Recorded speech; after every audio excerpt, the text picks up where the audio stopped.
The Rights to Ricky Sanchez podcast is presented by DraftKings Sportsbook. Sign up for DraftKings Sportsbook by using promo code RTRS. Brought to you by Big Barker Therapeutic Dog Beds. Get yours at bigbarker.com/Ricky. Mortgage CS. Become a Mortgage CS Ricky VIP at mortgagecs.com/Ricky. Briggs Auction, the official auction of the process. And Stateside Urban Craft Vodka, the official sponsor of the Corner 3 newsletter with Zoe. StatesideVodka.com. On the show today, free agency is upon us in like 2 days. James Harden decides to opt out and take less, supposedly. We'll find out soon, cementing his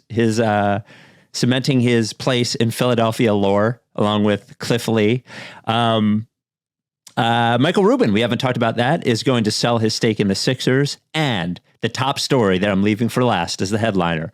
The one and only B-Ball Paul Reed, out the mud and on to the Ricky. We will talk about his improving vertical, his dog, and his clothing line, his Out the Mud clothing line. So I can't believe B-Ball Paul's going to be on the pod. I'm so psyched. Before we get going, I did mention Stateside Vodka. It's the official drink of summer. That is the Surfside tea and vodka. Everybody loves it. People are going crazy over it. They did sell out of it for a while, but it is back in stock. It is delicious. It's the perfect summer drink. Just sweet enough. 100 calories, only 100 calories. Only 3 carbs and no carbonation whatsoever, because iced tea does not have carbonation. So it's just iced tea and Stateside Vodka. Get it at statesidvodka.com, but you got to be 21. Without any further ado, Amos and the chef.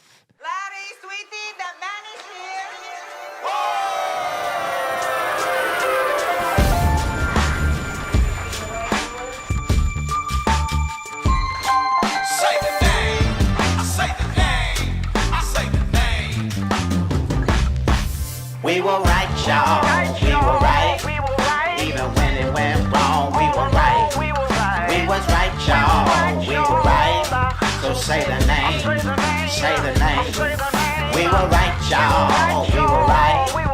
Even when it went wrong, we were right. We were right, y'all. We were right. So say the name. Say the name. Say the name.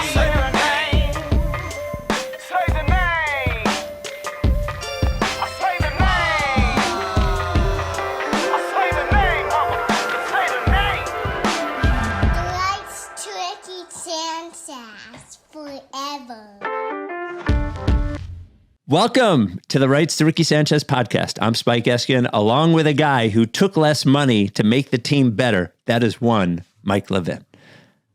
Oh, I think that's absolutely what I've done. I mean, I've certainly taken less life expectancy for this team. Yeah, I think that's fair. That's absolutely fair. So that's about the same. Yeah. So you haven't been here in a while. We're doing the pod. It's been happening. One of the owners left to go be a tamperer, a legal tamperer, and there's rumors. There was not a draft pick. Yep. Catch us up. Where do you feel? How do you feel about all of it? I felt bad for you on the night of the draft. So in retrospect, I was on vacation, and for some reason, I think it's because I always set vacation up right after the finals, just in case we need to do podcasts, like a fucking idiot. And it always ends up being the draft. You gotta be meticulous about that. Make sure that just the last possible date of the final, you never, because it's been, the one time you're not going to do it. Yeah. Yeah. So we went away to Maine, and so I usually have the draft during the vacation, and I usually do the podcast that night. And I just decided not to do it, to give my wife the gift of me each night. But I did look at Twitter as it was happening. Did not watch the draft, and it was such a Sixers thing to take your guy and then trade him. I know you're probably thrilled with D'Anthony Melton. I think we all are. One of my original, I guess not original. I've been doing this a long time, but one of my most guys that I've loved in the draft for a long time. Yeah. So, and we'd even talked about it because Sixers Adam wrote about it, and I think I even said to you, hey, if they have to trade Danny Green and the 23 pick, I think that was the exact situation that we brought up, you said yes, and they did it. Yeah. It's just that it was your boat, you know. I know. It was your boat. It turned into we became a David Roddy pod for a couple of things there, and for it to be that they traded the pick so Memphis could go get David Roddy is, you know, it's He's special. Grizzly, I think though. it's nice. He went like 15, 20 picks higher than most people had him. I hope he kicks ass in Memphis. It's a very fun thing. So in my mind, he'll always have been a Sixer. We can And add him he to the is a shirt. Grizzly. He seems like a Grizzly. Oh, doesn't yeah. he? Yeah. So, and you know, for what it's worth, I haven't watched him a ton. Watched a bunch of highlights, and when I see him play, but it does seem like D'Anthony Melton has a boat in his gut. You know, he seems like he's not like his defining characteristic isn't boat, but he seems like a tenacious player. So Yeah. the thing he's going to be very helpful. He's just not the shape. I think, Yes. we got You the wanted the listener fat guy. question saying, shouldn't it be a motorboat instead of a dog to describe players that are, I guess, fast and hungry and effortful. Yeah. And it sort of became, I initially was like, I don't think that really works. And then I talked myself into it, and now it's just become the parlance of how we talk about these guys. But yeah, I think Roddy, it's sort of guided towards like stocky, sturdy boys. And I think Melton is not necessarily that, but he is definite nose for the ball. Great defensive player. The fact that he can also, DeJounte Murray just got traded today. And the reason people like him with Trae Young is because he can defend his position and also like attack second side and handle the ball when Trae Young is not there. Obviously, DeJounte is a better all-around player than Melton is, but it's a similar idea with Melton. He's just going to be a really, really helpful player here. He's going to impact winning in a positive way. And when you can get a guy that's guaranteed to do that, that's as young as he is for 2 years on a fair deal, with the 23rd pick and a Danny Green who we love, but is very hurt and very old. It's a great trade. That was a good trade. I thought it was a good trade. I think, we'll get to what the Harden stuff means for today. And because today does affect what I think of it, because it was a good trade, but I sat back and I thought to myself, well, they went from one guy who can shoot threes and play defense as a wing last year to one guy who can shoot threes and play defense. And obviously Melton is younger. I would argue he's not as good a 3-point shooter as Danny Green, but the fact that it looks like they're going to be able to add a couple of players, even if they don't trade Harris, the fact that Harden's contract is going to allow them to do that, I think is pretty meaningful, when you look at it in the specter of that trade. So, but otherwise, I'm good, man. Do you want to start? I feel like we should start with the news from today, and then we can get to the Michael Rubin stuff. Is that fair? Okay. So after a lot of yammering and stammering, James Harden decides not to opt in. He opts out, and we don't know the deal yet, though Bobby Marks suggested a 4-year deal where the 4th year is a guaranteed $10 million to make up for the $10 million he opted out of. I think he said 4 years, $116 million or something like that. Or I'll look it up what he said. Brian Windhorst said in the neighborhood of mid 30s. So, 35, 36, $37 million a year.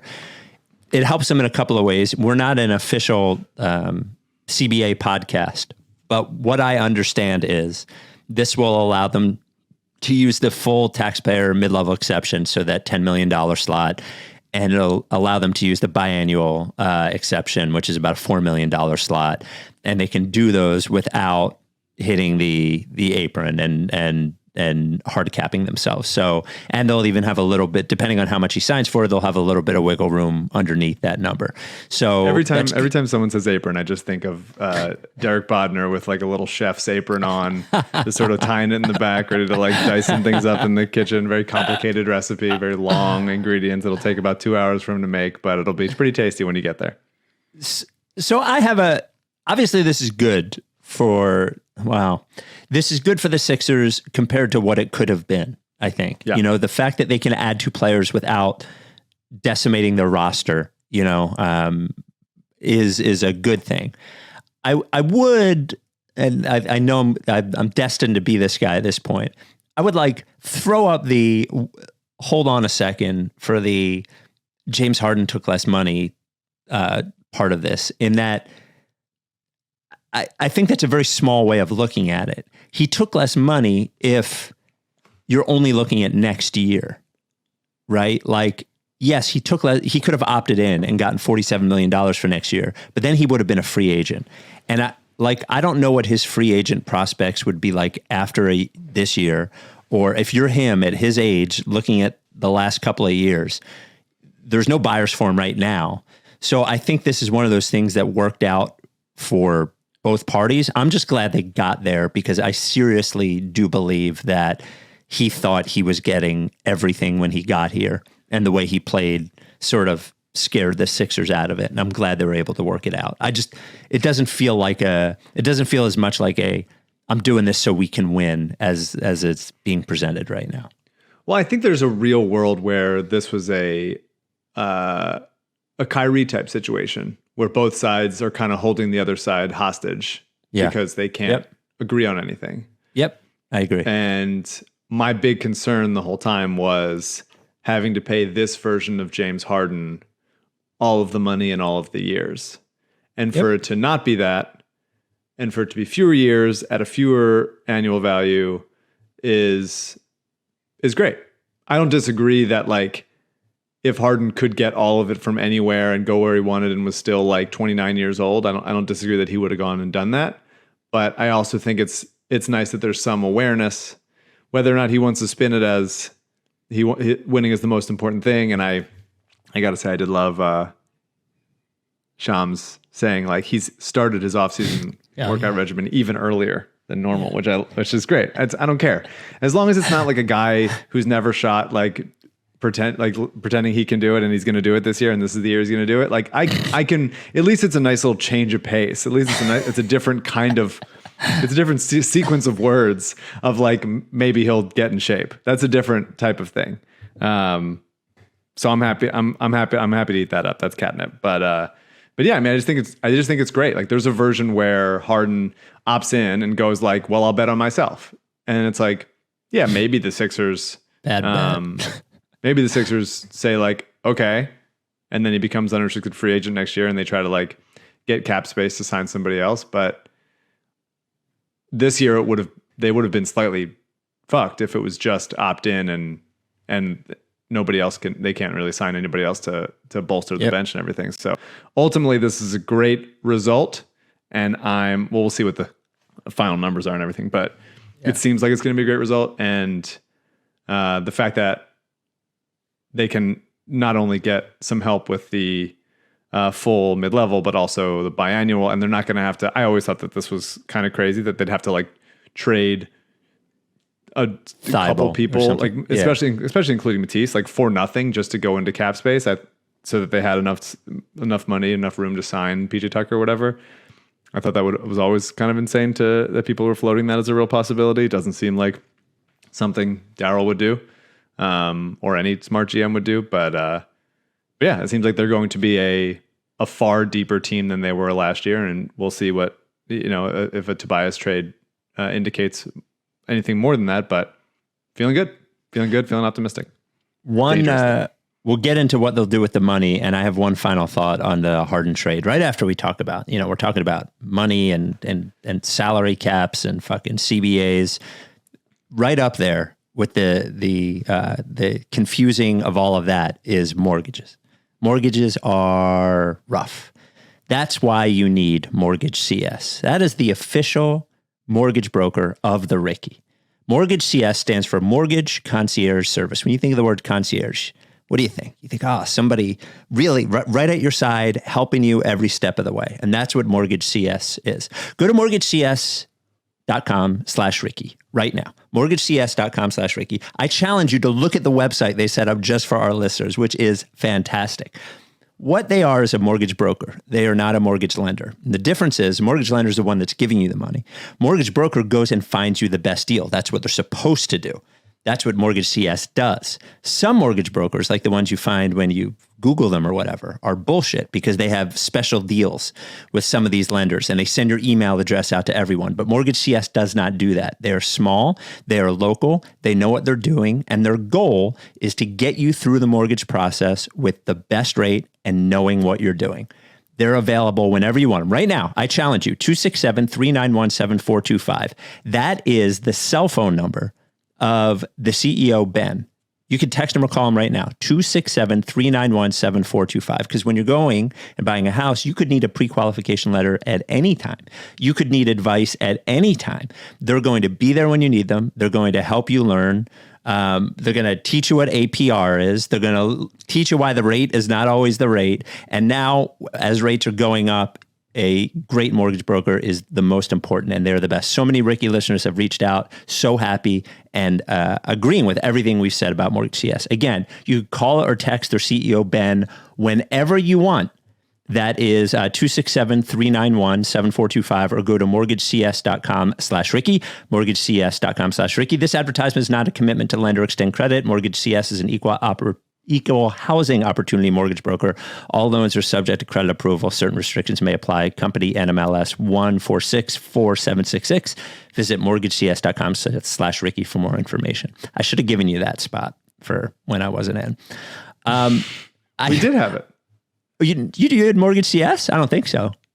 No. You had Kasabi. We had Kasabi. Yeah. It was in the house region. We called him, Seamus and I came up with sickfuckrealtor.com. I don't know if you heard that. Oh, that's great. I'm sure Adam was fucking thrilled. He loved it. He's a sick fuck like us. So sickfuckrealtor.com. He is a sick fuck. I think I need this season to start to wash the Harden taste out of my mouth from last year, because I agree with you that this contract is a win, and in no real world could they have just let him go for nothing. Yeah. But I was so disheartened at the end of the year. Like, I just couldn't even, I can't even stomach the idea of watching him play right now. Well, I don't think it's unreasonable to feel that. And I think as we get further removed from it, whether it's the start of next season or whatever, it's just the kind of thing where you go like, well, how can they better support that and boost how he's helpful on the court and mitigate his shortcomings? Mm-hmm. And part of that is on him, obviously, of just like getting in better shape and being back to the guy that he was like 2 years ago, having like somewhat of a first step and taking better shots and all that shit, and having, but also you can have better guys around him that are cutting, that also, like, he's not the only guy that is capable of dribbling on the court for a large stretches of time. It's more helpful. But yeah, I mean, it sucked. The end of the year sucked. I was really putting my flag in the ground of like, the regular season is bullshit and no one should ever have cared about it. And I'm dumb for ever caring about it at all. And I'm graduating from that. And then the playoffs were, aside from one game, really, it was worse. More of the same. More of the same. So, but Harden and Embiid as a pick and roll unit were still one of the most effective in the league. I'd like to see that, improve in time. Harden with guys that are like actually running the floor, not just Maxey. Would be nice. Cutters, a little more of a creativity on offense from Doc. Let's maybe crack open that old playbook, Doc. Get the cobwebs out of there. Have a little practice. Get some legs moving around. Practice. That'd be interesting. Wow. I do feel like Zach Lowe made the point on the podcast today. It's just like they're still, the Nets are imploding right now, right?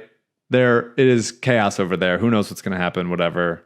Ben Simmons is the most normal guy on the team at this point. Patty Mills opted all the way the fuck out of that deal. And if Harden was if Durant's foot was an inch back against Milwaukee, then they probably would have won the championship at that year. And this, I don't know about that. Harden was still hurt that year. I know, but they would have beaten Atlanta almost certainly. Yeah. And then Phoenix, maybe. It's at least a toss-up, I think. So sure. And then maybe that time if they beat Atlanta in like 5 or 6, they would have had maybe more time to recover and stuff. Who knows? But 2 years later, he's still not recovered. True.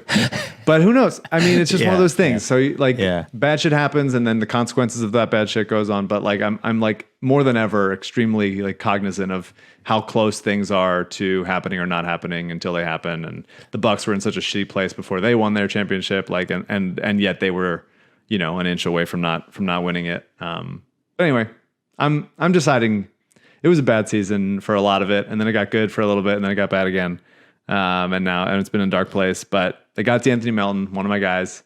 They got Harden on a decent deal, presumably, and Embiid hopefully healthy offseason, at least his back and bottom half. And I'm just gonna fucking walk into the fire and be optimistic again, feeling good. Before we go into, I gotta play this call. Then I was gonna before I play this call. They can't really give PJ Tucker 3 years, can they? It can't be a real 3-year deal. I don't know. I don't love it. We've talked about it a little bit, but he's been very good. He's been the exact kind of player he's been for a long time. I love him. He's 100%. A total Mike kind of player, but he's just fucking old. And having that guy at 37, 38, 39, absorbing as much like contact and physicality as he does, like you got to figure it's going to go wrong at some point. But he's, as a corner 3 guy, very much Danny Green. He's a better ball handler than Danny Green. At least he's got a little floater that does go in, as opposed to Danny's that goes over the backboard. He would be helpful, but I am scared about the years. But it's such a reasonable contract where in a year or two and they need to trade it, if it is what happens, like it's not that hard to like combine salaries and throw in a pick and get him somebody else. At least he's like a veteran that people seem to like being around, kind of deal. I do love him. I remember tweeting during the playoffs, if they had PJ Tucker, they would have had 3 championships by now. And for sure. PJ Tucker, it's a long list of guys that had they simply had these role players or even barely rotation players, Kelly Olynyk, any of those guys would have been a championship already. And I also don't mind the fact that this is like straight up down the middle, telegraph Embiid pandering. Embiid asked for guys like PJ Tucker, and if Daryl is going out there, whether he actually gets him or not, but is like making efforts to get him and make it seem like he wants to get him, Embiid feels like he's okay. This is my team. I can say go get that guy, and they go get that guy. So I don't mind that at all. So your positive Mike thing made me think of this voicemail we got. You can leave us a voicemail at 833-LICKFACE. 833-LICKFACE. We got this one. Hold on. Here we go. Hey, guys, Steve from Clayton. Mike just brought up Charlie Brown Jr., and it made me want to explode. Every time he brings up Charlie Brown Jr., he increases his ceiling. By next week, he's going to be a 2-time All-Star. Does anybody get more things wrong than Mike Levin, the biggest Sixers homer of all time? I mean, Zaire Smith is going to be the next P.J. Tucker. A week later, the guy's out of the league. Ben Simmons, no, he's getting better on offense. He improved his free throw percentage by 0.001%. No, Matisse Thybulle, no, he's 38 years old. I can see him getting better on offense right before the guy played himself out of the playoffs. Of course, he's going to get $15 million. Jaden Springer, he's probably going to bring us Giannis in a trade. Don't let Mike live in near a microphone and stop bringing up Charlie Brown Jr. Solid. The accent helped that a lot, for sure. Big time. God. I'm just waiting for a voicemail like that about me, but the fact that we got one about you quicker was fair. Some other Sixers news and notes. Matt Moore, tweeting Matt Moore, mentioned that Sacramento may be a landing spot for Tobias Harris. Jake Fisher mentioned that Portland and Dallas could be interested in Matisse Thybulle. The Tobias Sacramento thing feels real. Yeah, I mean, I don't. Tobias and PJ Tucker is not like something you want to do. I don't think you want Tobias playing 4 as much as you can, and PJ Tucker playing 4. I wouldn't play that. That wouldn't be my goal. I mean, I'm not a position guy. It's going to be based on matchups and stuff. Tobias has proved that he can cover 3s and 4s. There's the I don't think it's as binary as that. And PJ can cover plenty of guys like that are all sorts of different shapes and sizes and lengths and widths, etc. But I think, I was thinking today about a Tobias Sacramento trade, which probably would mean Harrison Barnes and Justin Holiday coming here, which would be cool. in a bunch of ways. But then the concern about that is PJ Tucker and Harrison Barnes both being pretty. Oh, they're like the same still thing-ish. Yeah. Yeah, like a little bit of standing in the corner. Yeah, stand stillish. I mean, Harrison Barnes has some creational ability, and he can go in the post a little bit. You're not dying for him to do it, but he can punish a mismatch and stuff. Tobias is more equipped to run the occasional pick and roll, the occasional like get you a bucket type thing. Probably maybe a better all around player, but definitely Harrison Barnes a better fit for what they need him to do. But and Justin Holiday would be super helpful for sure off the bench, but I'm not sure. I don't think PJ and Tobias would be a horrible fit. If Tobias really wants to go somewhere else and wants a bigger role, I get it. I don't think that he's going to be the kind of guy seemingly to like play angry and be upset, and not, if the trade doesn't happen, then he would, act out in a certain way. But I definitely would not mind having Tobias here. I have no interest in paying a premium to get off of Tobias to then have to go turn around and be like, well, we have to go replace his production. And we just paid like, a couple picks or a protected first or something to get out from under him. Like, I'm just not interested in that at all. I think that's a waste. I just don't think he's hard to replace. And I think he's got regular season defense, man. And you say he was good in the playoffs though defensively. I mean, he's not good if he's your best defender, obviously, but he was like actively helpful in the Toronto series and then for large parts of the Miami series against Jimmy. He did like, not his calling card for sure, but had made himself into a better defensive player. Should never be someone's best wing option on defense, and it's Matisse's fault that he had to be that. But by the way, he doesn't want to be here. It seems like if there's real push behind, like just get him out of there, then move. Then I think the Sacramento stuff is real, and I think it wouldn't be bad to replace Tobias with two depth pieces. I had it and I was texting with Sixers admin today about like a possible like 3-team situation where Rashawn goes to Charlotte and then Mason Plumlee would come here. And so then that's another contract is $9 million that you could then at the deadline move in a certain way. And Justin Holiday, same thing, just breaking Tobias's massive contract up into 3 like expiring pieces, even though those pieces would be helpful for some of the year. I think would be just big as far as Daryl being like, we're not the team we are at the beginning of the year doesn't have to be the team we are at the end of the year. And so it gives them a lot more flexibility. And I think it would be, those guys would be super helpful. Justin Holiday would be, former Sixer Justin Holiday, by the way, would be one of the best two-way bench players they've had in a long time. Sacramento is, man, if Tobias Harris was ever meant to be on any team, it's the fucking Sacramento Kings. He is bound to be on the Kings at some point. I warmed towards Tobias in the playoffs. I appreciate what he did. He sacrificed. He took a hit. He didn't complain publicly. He was never the problem on this team. Paying him too much money was definitely a problem, and that they shouldn't have made the trade initially. But as a teammate, as a person, and on the court, I have a lot of respect for Tobias, and I appreciate him more than I did when I was accusing him of having long COVID.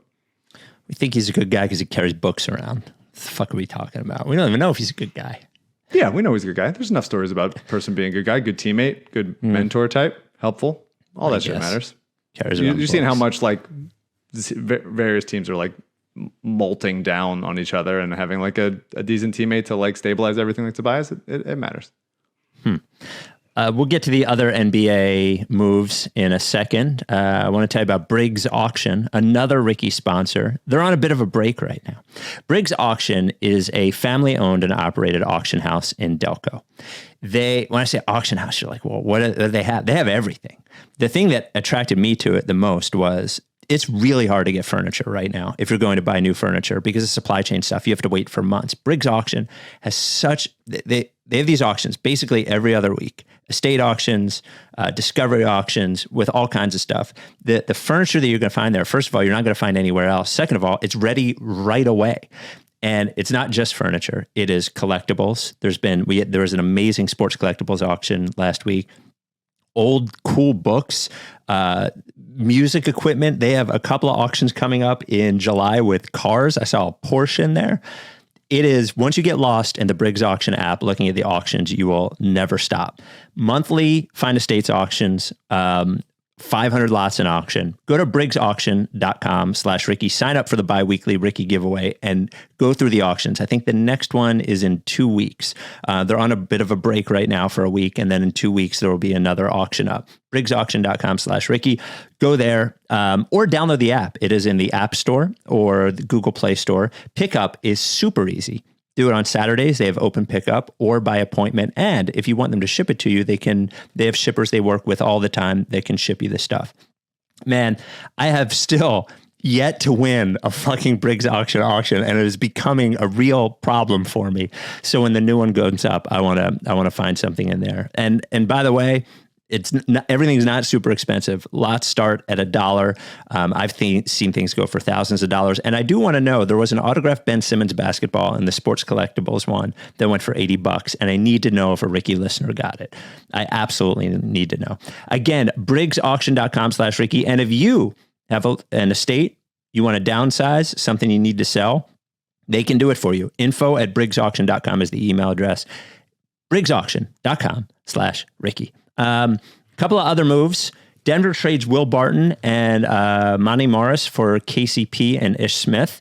An interesting trade all around. I think it is though I love Will Barton and Monty Morris is a good player. KCP is a pretty awesome fit for their starting lineup, I think. I think that's a good trade for Denver. Yeah, makes sense for both teams. Washington probably got the better players generally, but Denver's fit with KCP makes the most sense. And good for Ish Smith playing for his 13th team ever. That's a record. Most teams anyone's ever played for. Amazing. That's very wild. And you could be seen as a negative, but I think it's 13 teams that want you. Good for Ish. Absolutely. Still and fast as hell. For like 10 games, he was the best point guard we had ever seen. And then you had mentioned the DeJounte Murray trade. San Antonio trades DeJounte Murray to the Hawks for Gallo. Was it 3 firsts and 2 swaps? All unprotected, I think. 1 or 2 swaps. I think it was 1 or 2. I don't know. He is a good fit for Atlanta, but he is not as good as his. I remember you saying this to me once. I don't think you were saying he was MCW, but you were like, there's a little MCW stuff going on. And then I actually watched him and I was like, this guy's not super impressive on his own. And I think him with Trae Young is a good fit, but he has 3 fucking first round picks and a swap is a lot for DeJounte Murray. That's a lot. It is. I think it's a trade that makes sense for both teams. I think he's obviously better than MCW in a bunch of ways. He's improved. His defense is way better. And I think he's just a really big physical guard that can beat you off the dribble. And to not have to he's also a really good passer, and to not have to do all of the creation and be the second guy to Trae Young, who's obviously really good at all that stuff, I think is really helpful. Atlanta kind of died anytime Trae wasn't on the court, so having a legitimate point guard when he's not there is huge. But I think that also makes sense for San Antonio in the sense that he's not the guy that they're going to build a contender around in DeJounte Murray, and they can trade him, be bad next year, and have a chance at one of the best draft classes in recent memory. But yeah, it's a lot. It's a lot for DeJounte Murray. So for the Hawks, if it works, then those picks are probably going to be bad during Trae Young's prime. They're going to be in the 20s and stuff. If it doesn't work, then the Spurs were both right to kind of give up on DeJounte Murray while his value is still high, and also they get better picks for it and a better chance at higher lottery stuff. So it makes sense for both teams. But yeah, I mean, the NBA is going to be good next year. A lot of guys coming back healthy, teams kind of stocking up, and a bunch of teams will. I think the middle will be small next year because of how good the 2023 draft is. I think a lot of teams will decide, if the bottom falls out, let's let it really fall out because we could have a chance at Wembanyama, who seems like. It's just, he doesn't seem real as a human being. Does DeJounte Murray have Eric Bledsoe vibes a little bit? Big Eric Bledsoe? Maybe. I mean, I can see it a little bit. I think he's never really played. He's been the number one guy. It'd be interesting to see how he impacts winning when he's doesn't have the ball in his hands the entire time. Yeah. But I think he's a guy that really gives a fuck. and Eric Bledsoe has kind of never seemed like that. Sure. And just a guy that plays hard, is athletic, is long, can beat guys off the dribble, can defend his ass off one-on-one. I think all that shit matters. And I think I think Atlanta's going to be, there's still like one more move to make to get like the John Collins Bogdanovich situation sorted out. But I think Trey, DeJounte, DeAndre Hunter, Herter, and whichever center, whether it's Capella or Okongwu that they decide to roll with, that's a really good place to start from. And they're going to be good.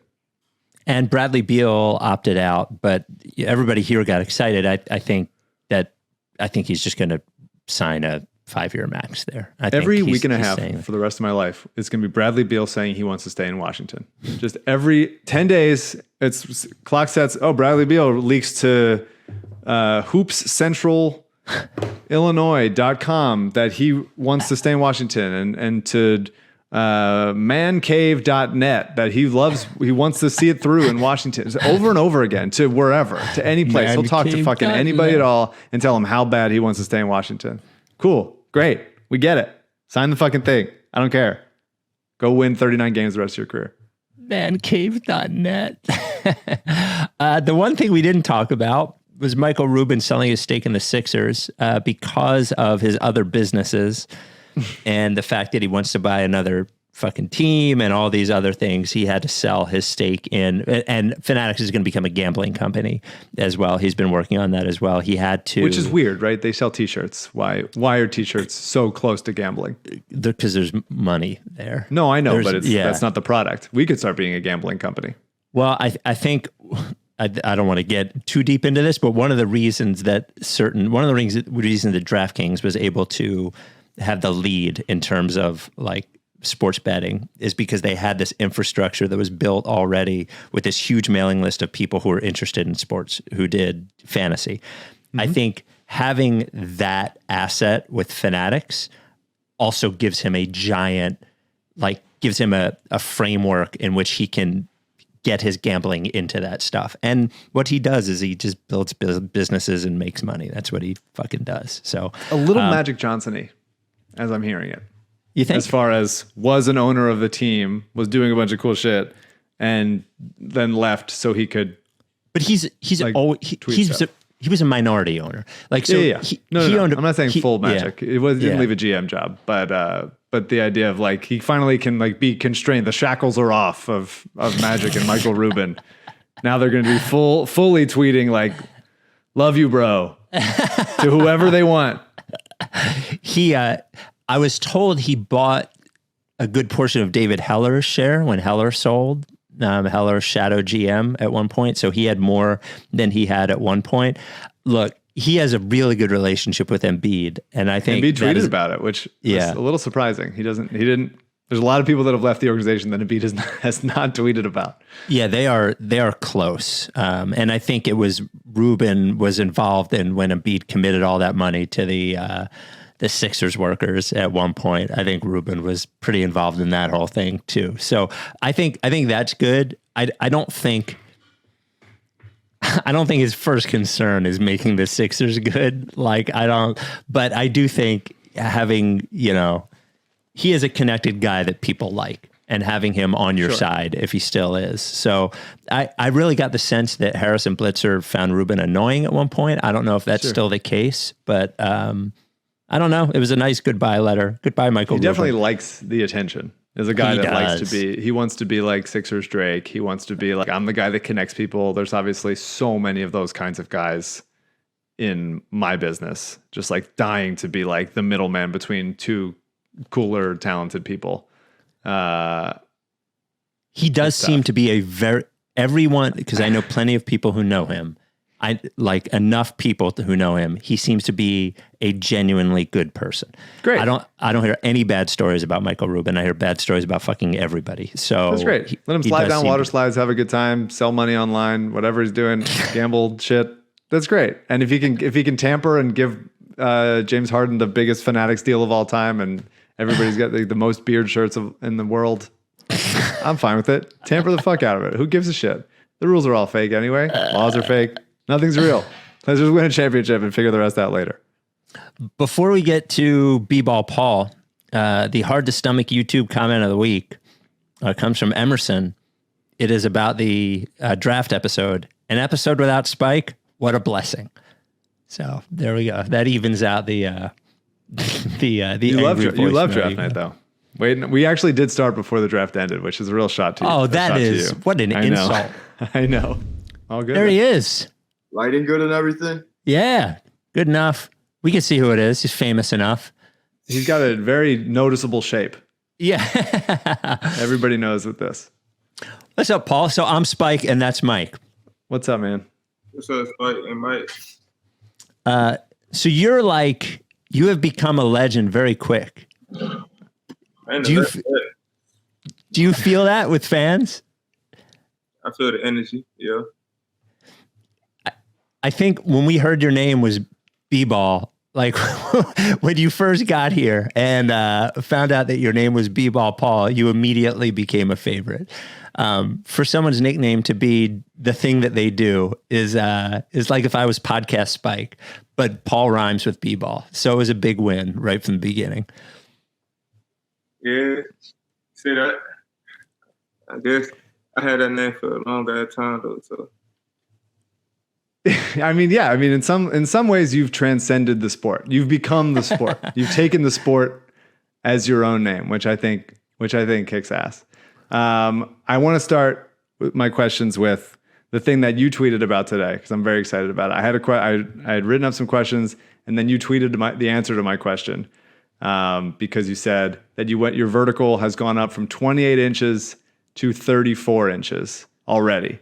And you're not done there. You're not going to stop. You're heading towards 50, which is a good path. That's 6 inches up. I love it. Talk to me about the routine. What are you doing to improve your vertical and why did you feel like it wasn't good enough? So my routine, I mean, I just be incorporating vertimax exercises into my workouts. Then also do like a lot of power stuff, back squats, stuff like that. You know, I'm trying to use that. Also in the Atlanta workout with the strength dude out there, he definitely helped me a lot on my journey. So I'm just gonna keep working. 28, that's like the league average. Okay. So I'm not average, so I'm trying to be above average. No, man, we got to get up. Get that up to 40. Start jumping out the gym. Nothing right. Look at all the greats, man. All of them had at least 40 plus verticals. So I know I gotta work. I gotta work harder. So what else is on the docket to work on this off season? Like which specific skills? I know everybody tries to work on one or two things besides the vertical. What else are you working on? Shot curation. And ball handling, being able to be a better playmaker out there on the court for my teammates. So, kind of IQ stuff, situational stuff, And then like within my role, I really just got to get stronger, bigger. I'm trying to gain weight. That's one of the big things. I hired a private chef this offseason. Oh, I love that. Yeah, so I can go down there and bang with the biggest. That's good. Private chef sounds like one of the coolest things that you could do once you get to the league. It seems like someone's making me like I don't have to worry about like fuck I gotta get a salad today or something. Somebody's like making that choice for me and they got it covered, and that seems like a very nice flex. Yeah, it is. I ain't gonna lie. That's good. That's good. Do you get a menu every day? How does that? I don't even know how it works. Or do you just say, does chef just know what you like and just have you covered? I don't even know how it works. A lot of times she just make like random foods, but I also send her a list of all the foods that I like and like grew up eating and like different meal options. So, That's good. That's fair. I want to know like. Because for the whole season, we and Sixers fans were calling for you to get more minutes. All season long, play B-ball Paul, play B-ball Paul, play B-ball Paul. Because we had seen Joel's obviously such a special player, especially thinking about him on the defensive end. He's such a unique player to impact shots at the rim that much in the drop coverage as much as he does. And we've seen year after year of the Sixers in the playoffs with Joel behind him, like guys coming in and just like trying to do a Joel impression, but not having the ability to do it. And so for a long time, it was like, well, let's try to get somebody who can protect the rim, but also do other stuff and try to play like maybe a switch coverage, something that like looks different, to throw different looks at those guys. And then the Sixers draft you, and you're immediately like, that's the guy that you can be. And then for all season, you didn't play that much. You played in the G League, you played well. You came in, you had a good run a little bit earlier in the season, but then you don't play for a while. And then all of a sudden, in the playoffs, here you are being the regular backup center. What was that like during the regular season when you weren't playing? And then in the playoffs when you came in and was like, I'm really, everything's on me right now. It was cool. It was a cool experience. I was able to learn a lot about what I needed to do. I feel like during that time, my vision got clearer, like on exactly what I needed to work on in order to be a champion. So it was a good experience, a great experience. Now I feel like I know exactly what I need to do to help the team win a championship. One of the things that was noticeable when you're in the game is the energy that you brought. But it seems like with that energy, there's good stuff, right? Like offensive rebounds and defense, but then you would get yourself into trouble fouling. How do you go about harnessing all of that good energy and keeping it focused? How do you do that? Like I said, I had to learn, and I'm still learning how to control all this energy I got on the court. You got to be smart, cognizant of what I'm doing out there, especially with the fouls. That was the biggest problem. Your dog Draco looks like he's like the dog. Looks like he's got a lot of energy too. He tears stuff up. His first name King, his last name Draco, and yeah, he definitely got more energy than I do.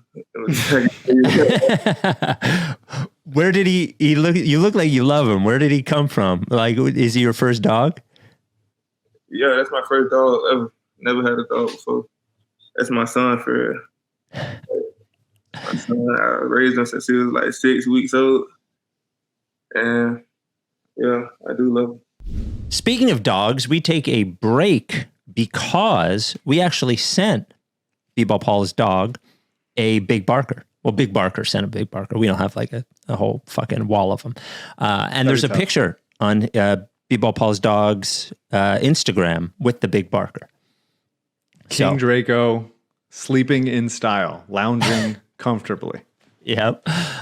Big Barker is the official dog bed of the Ricky. My dog, God bless Rebel, actually had to have a little minor surgery this week, and he's not allowed to climb upstairs. So I had to go we all slept in the living room last night because he can't be without us. But I went up to the bedroom and got his Big Barker and brought it down the steps. He has to sleep on his Big Barker. There are a lot of dog beds out there, and a lot of them look very comfortable, but there's only one. It is the Big Barker that actually supports your dog's joints. There's only one that actually, and it's been proven by Penn Vet, actually helps your dog's health, and that is Big Barker. It does that by being the only real dog bed on the market. They engineered it so it supports your dog's joints. Joint support is very important. You know the difference. If you sleep on some shitty bed in an Airbnb or your nice bed at home, you feel different, right? Your joints don't feel as creaky, and that adds up over and over and over again. If you get your dog a bad bed, those creaky joints, the older your dog gets, the worse it's going to be. Dogs develop arthritis just like you and I do. Me specifically, because I'm older. That's why you need a Big Barker. Go to bigbarker.com/Ricky. bigbarker.com/Ricky. You go there, you get the Big Barker dog bed, comes in all sizes. It's great for big dogs, but they even have the Barker Jr. for small dogs too. Some comes with a headrest. They come with all different sizes. And then when you get the big barker, you send us a picture of your dog on the big barker. We put them in the process pup gallery. That's bigbarker.com/Ricky. 10-year warranty. The foam doesn't flatten or they replace it for free. 1 year at home trial. If you don't like it, if your dog doesn't like it, they'll give you a full refund and pay for the shipping. Handmade in the USA. Big Barker dog beds. Should have asked Paul to bark for us. Didn't do it. Would have been great. You didn't ask him to jump either. I thought about it. It wasn't the right angle. You're right. I want to see the vertical. Anyway, back to Paul. Has your dog and Maxie's dog ever hung out together? Nah, they ain't hang out yet, but I'm pretty sure one day. Yeah, we need like a play date. We need like a team dog bonding situation. Spike mentioned your energy on the court, but that also translates into like defensively, like so many steals and blocks, which is like high numbers of deflections, especially for a guy playing the 5 primarily. How do you balance like having such a nose for the ball, which you do, with like, and taking risks to go get those balls, but also like staying home as a center and protecting the rim? How do you think about that on the court? It's just, when I see that ball, I see the opportunity to get it, you know, I'm going after it with everything. So I don't know. It's hard to balance that. You just gotta make sure you're still, you know. Or you know, if you know you're not gonna get it, it makes you drop back. But like a lot of times in the pick and roll, that's when I kind of mess up for real, because you know I try to block the shot, and then be out of position for the rebound. So, and those are the kind of things that the coaches are on you about, trying to balance those things, about like really staying in position on those things, even, and only going after those balls when you feel like you really can get it. Something like that. I mean, that's just something I really was learned from watching like Joel, and seeing the difference between when I'm on the court and when he's on the court, and how to control, like, be more control of the glass. Most of your minutes were at center, but you did get to play a little bit, like a tiny little bit of power forward. Do you think you can play next year? Do you think you could play more minutes with Joe? Yeah. Heck yeah. I mean, they started me this year against Chicago Bulls at like small forward one game to guard the Rosen. And we actually won that game. So I think like I'm very versatile out there. I think you can put me in there pretty much anywhere. And so I can see us playing on the court together. So. Is it nice? I mean, it's got to be. I see you smiling as you think about playing like the 4 sometimes. Is it nice to have like Joel back there and be like, all right, he's got it. I'm just going to like go fucking for everything on the perimeter when he's back there? Yeah, I mean, it's cool. We played in playoffs together a little bit. Yeah. But it wasn't a lot. Yeah, that's cool. No, go ahead, Spike. What was it like? You know, Harden got there, 3/4 of the way through the year. What was it like playing with him? What did he add to, the team and when you were on the court? Oh, he was just an instant playmaker out there. Always making plays. Step back threes, that's hard to guard. He mastered that shot. He made some big ones. Also, just dropping off dimes, especially to me in the playoffs. So yeah, it was good. I like playing with him. Who is your? Would you say is your best friend on the team? My best friend? Yeah. Best friend?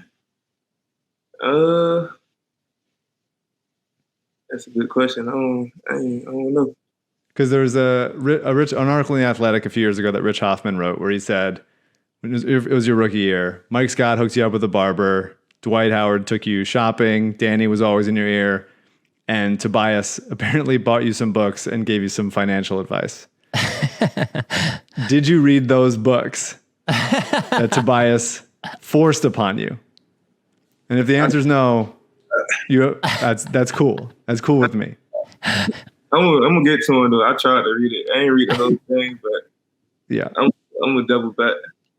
Look, we're adults here, man. You can't be giving other adults homework to do. Like, come on, we're past that. I like to read though, so like I like to read a lot. So I'm gonna definitely get to it one day. I think Tobias just carries the books around to look smart anyway. Come on, who's got time to read? I don't have time to read. What was it like playing for Doc? I like playing for Doc. I got a lot of respect for Doc and his decisions. I feel like he do what he thinks it takes to win. And, you know, his resume speaks for itself. I like playing for Doc. He's a Hall of Fame coach. Is it strange, like, to be in a position that you were last year, which was like sometimes on the court, sometimes not, have DeAndre Jordan play over you sometimes, and want the team to do well, want him to do well, but also want yourself to like, well, put me, like, I can do a better job, or I want the opportunity kind of thing? How do you, is that hard to like feel on the bench sometimes, or are you just not focused on that? I'm not focused on that. You know, I know myself, I know my development, I know where I was at this season, and I know where you know, my relationship with Doc. I know he didn't really like feel comfortable putting me out there, and you know, I understood. I had to develop and learn like exactly what he wanted me to do. And once I kind of put it together, he started playing me more. So I wasn't like mad or anything. You know, like water, you gotta just flow and keep grinding and keep getting better. The biggest thing in the NBA is to have a positive attitude, and you know, that's it. That's all I was trying to focus on. And so we got mad for you. I like that you've gone out the mud, and now you're being like water. We've gone from mud to water. I think that's a nice improvement. It's a nice step forward. I like the gear. So there's the out the mud, there's like 2 t-shirts, and we actually had one of our listeners buy the button down shirt and the shorts and send them to us. So we got those. Really? It must be cool to like see your face on t-shirts and stuff, you know? That must be exciting. Nah, it is cool. It's definitely exciting. I got some more gear I'm finna drop on y'all. So, yeah. Oh yeah? Yeah. Always working. That's taking Tobias financial advice. You got to do it. Do you ever think about, because you're a very like unique player on the court to just watch move around the court. It's always effective, but you always seem a little bit like you're on the verge of falling down because you're so like there's so many arms, you're long, you got long legs, you're always like reaching for stuff. Do you ever like, it seems like those kinds of players, I think Pascal Siakam is like this a little bit too, where you're just sort of a little bit offbeat from everyone else. Can you sense that at all? Like that you're just like on playing like a little bit of a different tempo than other guys? Nah, I don't know. I know I'll be having more energy than dudes. That might be it. That might be it. Yeah, you're going at a different speed. You're at 11 and everybody else is at 9. Might be it. One of the coolest things I think one of the coolest things to be in the NBA is the opportunity to see all the different places in the country. Like when I don't get to travel that much, but when I do, I remember the first time I went to Portland, I was like, oh wow, this place is cool. Were there any places that stuck out to you in your first couple of years that you really like being that you had never been to before? Phoenix was cool. LA, I ain't never been to LA. LA was a vibe. So, and we stayed out there for like 5 days. That's nice, man. Phoenix seems boring though. Phoenix isn't boring? Phoenix boring for sure. Ain't nothing to do. What is so you dominated the G League MVP. What is the difference, obviously aside from skill, like how is it hard to go from like I'm the guy, I'm the dude in the G League to like I'm playing 10 minutes a night in the playoffs? Like how's that mentally? How do you got to think about that? I mean, say that again. Ask the question one more time. Because you were the MVP of the G League. You guys went to the G League championship. dominated, but in the NBA, you're not getting those opportunities to have the ball all the time. You're just coming in for smaller amounts of time, like, only 10 minutes a game or whatever it is. How is that? How do you have to think, like, change your mindset thinking about those kinds of things? Yeah, I feel like I'm supposed to dominate G League, though. Like, I'm supposed to do that. So I ain't really, I can't go into NBA with that same mindset like I'm in the G League. So my thing is just helping the team win. Doing whatever I can. Coach don't want me to shoot. I ain't got to shoot. I go out there, get rebounds, and set screens. So, but the ball gonna find energy. That's what one of my coaches always tell me. So, if you go out there and play with a lot of energy. What do you think of Philadelphia fans? Got the best fans in the country. Yeah, you really think that, or you just know that we like hearing it? Most passionate fans in the country for sure. I mean, I ain't played for nobody else, but I just get that energy from Philly fans. Who's the funniest teammate you've had? Funniest teammate might be Dwight. Oh, really? Yeah, might be Dwight. It's hard. He's a guy that, like, when you're watching, it's hard to tell. It's hard to tell what he's like to his teammates, right? Like, was he a guy that like everyone thought was funny? That They're pretty funny too. Okay. Oh yeah. Mm-hmm. Yeah, he's had me dying on the bench sometimes. And who would you say eats the most? Oh, that's a good question. Man, I think we all know who eat the most on our team. Really? No cup. Joe probably eat the most. That's good, man. He's a big dude. Got a lot of body to fill out. Yeah. What you had a great, there was a couple great games that you had in there, and then there was one moment, even in a good game, that you then missed the fast break dunk. And I'm sure you got a lot of shit for it, but like, what do you think about that? Were you just like furious at yourself, or were you just more laughing about it because it's just like one of those things? That's embarrassing. What? I couldn't get too mad at myself because fuck it. But it was embarrassing for sure. I had to laugh it off, so I can't do nothing else but laugh it off. I feel like it happened, and the only player it happened to. I was just thinking about the outcome, how I was going to turn the crowd up. I mean, let's look. You got all this free space. You got nothing but the basket in front of you. You got the ball. I'm sure. I get it. Do you? How much? Like, so much of what we talk about, we do the podcast 2 times a week, even when the season's not going on, and so much of what we talk about is this crazy off-season stuff, the trades and the contracts and all that kind of stuff. And this week is like really crazy for all of that. How much do you pay attention to a lot of that, or no? Yeah, I pay attention. Yeah, I'll be peeping everything that be happening. It's just the business. Yeah. It seems it's just crazy to me to have so many people talking about. I don't know what it would be like if so many people were talking about like how much I should get paid or where I should be traded to. It must be crazy to just watch it all happening, like watch almost your life happening on TV,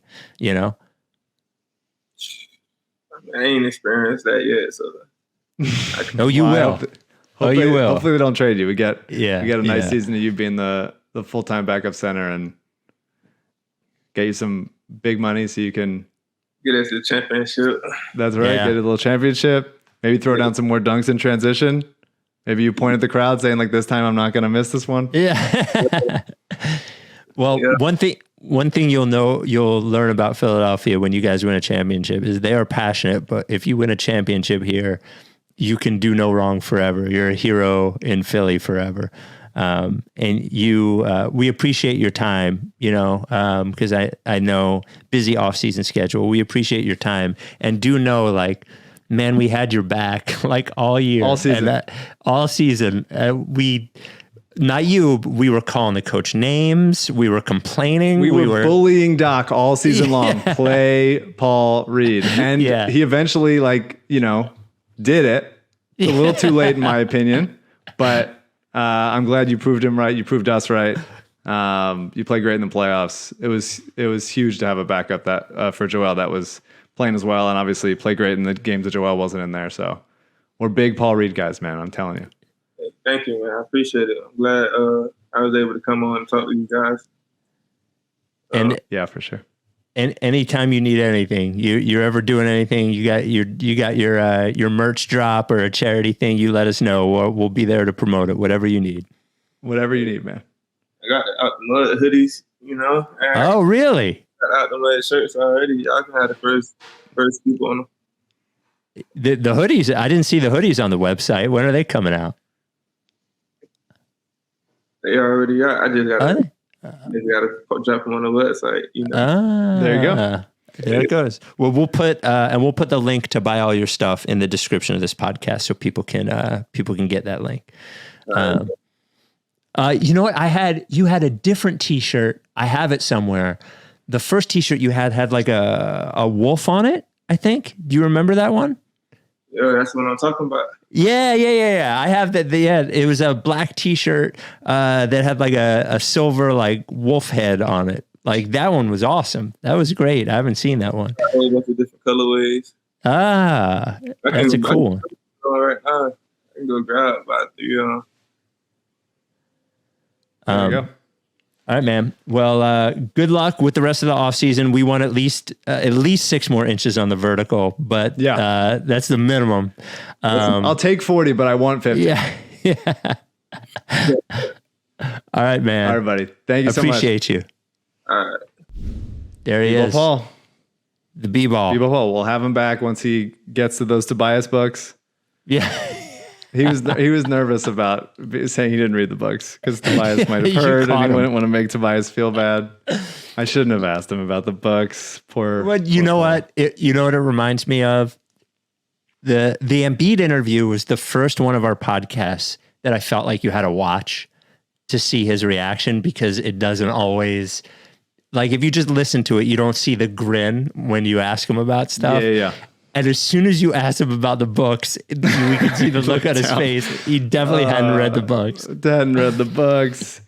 I don't know. Gifting somebody books is, you can recommend weird. Books, but to like, here, take this.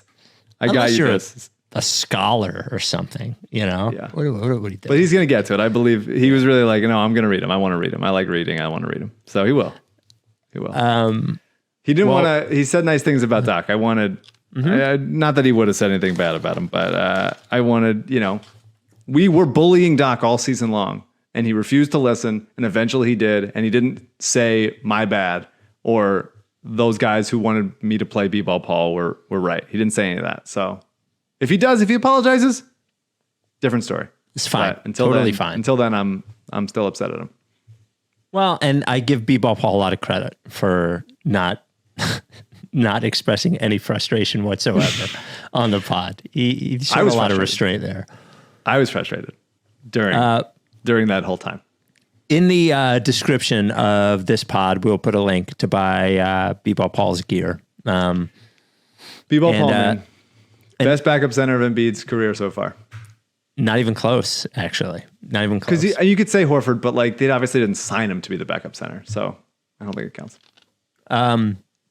Free agency officially starts on Friday, yeah? I think, right? July 1st. So we should have a pod on Saturday, I think, if we're all available. And maybe PJ Tucker will be a Sixer, and they'll trade for Eric Gordon, and it'll just be the players that Daryl's already heard of. Great. That's fine. Better players than we have. Not getting any new numbers. Daryl's just keeping it 2017. Thank you, Paul Reed. Thank you, James Harden, for leaving money on the proverbial table. And thank you to Seamus for filling in for me last week. So thank you to the boat guy. And that's all we got. Are you done with TTP? Then I won't fuck with you. Click face. If you don't fuck with me, then I won't fuck with you. If you don't fuck with me, then I won't with you.